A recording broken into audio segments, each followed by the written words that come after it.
देश के 79वें स्वतंत्रता दिवस के मौके पर प्रधानमंत्री नरेंद्र मोदी ने ऐतिहासिक लाल किले की प्राचीर से ध्वजारोहण किया।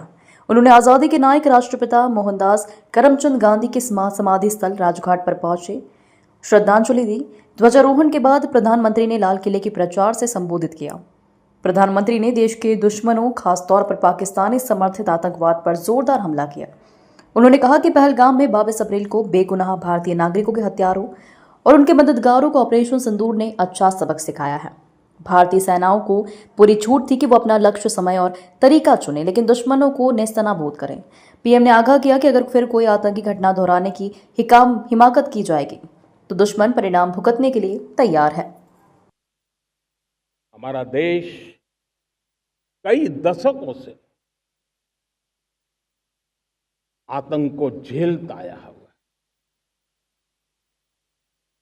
देश के सीने को छलनी कर दिया गया है।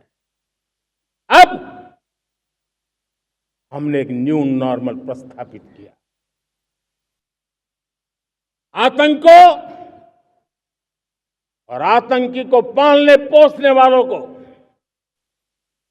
आतंकियों को ताकत देने वालों को अब हम अलग अलग नहीं मानेंगे।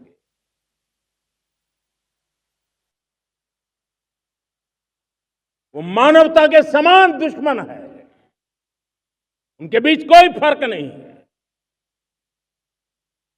अब भारत ने तय कर लिया है कि न्यूक्लियर की धमकियों को अब हम सहने वाले नहीं हैं। न्यूक्लियर ब्लैकमेल लंबे अरसे से चलाया, अब वो ब्लैकमेल नहीं सहा जाएगा।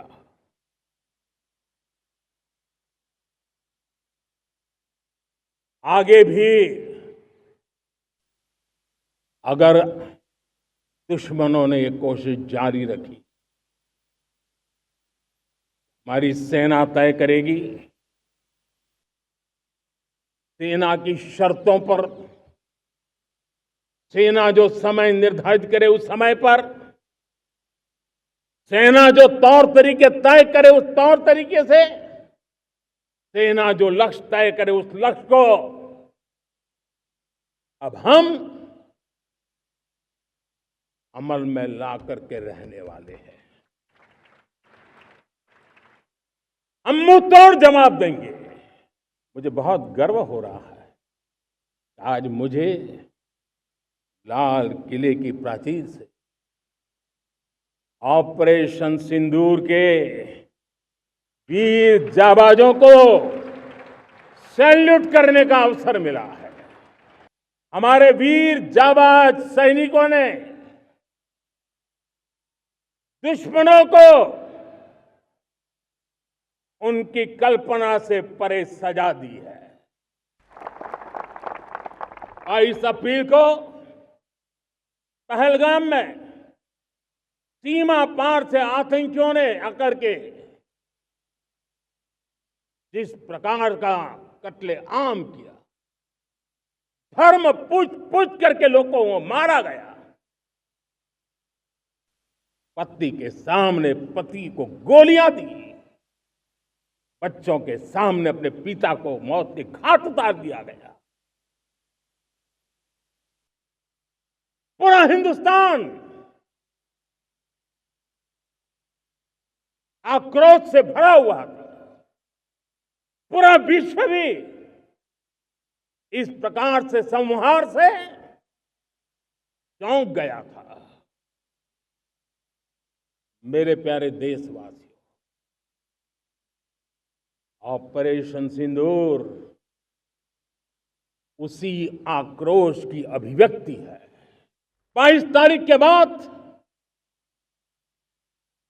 हमने हमारे सेना को खुली छूट दे दी। रणनीति वो तय करे, लक्ष्य वो तय करे, समय भी वो चुने। और हमारी सेना ने वो करके दिखाया जो कई दशकों तक कभी हुआ नहीं था। सैकड़ों किलोमीटर दुश्मन की धरती पर घुस करके आतंकी इमारतों को खंडहर बना दिया। पाकिस्तान की नींद अभी भी उड़ी हुई है। पाकिस्तान में हुई तबाही इतनी बड़ी है कि रोज नए नए खुलासे हो रहे हैं, नई नई जानकारियां आ रही हैं। बजट का बहुत बड़ा हिस्सा ये पेट्रोल, डीजल, गैस इन सबको लाने के लिए खर्च होता था।